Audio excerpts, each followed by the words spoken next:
بسم الله الرحمن الرحيم. ياسين والقرآن الحكيم إنك لمن المرسلين على صراط مستقيم تنزيل العزيز الرحيم لتنذر قوما ما أنذر آباؤهم فهم غافلون لقد حق القول على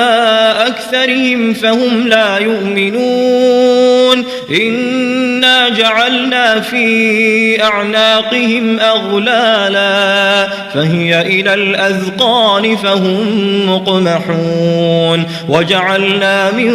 بين أيديهم سدا ومن خلفهم سدا فأغشيناهم فهم لا يبصرون وسواء عليهم أأنذرتهم أم لم تنذرهم لا يؤمنون إنما تنذر من اتبع الذكر وخشي الرحمن بالغيب فبشره بمغفرة وأجر كريم إنا نحن نحيي الموتى ونكتب ما قدموا وآثارهم وكل شيء أحصيناه في إمام مبين واضرب لهم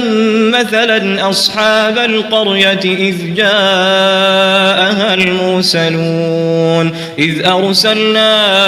إليهم اثنين فكذبوهما فعززنا بثالث فقالوا إنا إليكم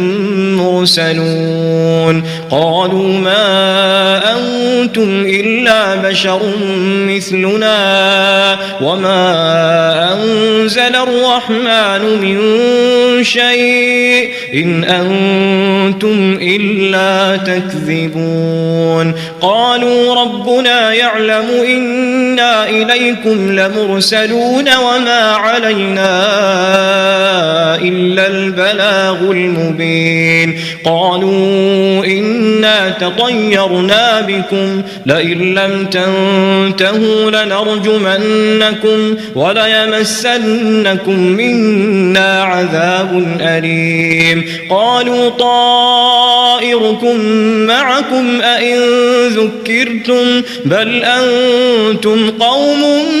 مسرفون وجاء من أقصى المدينة رجل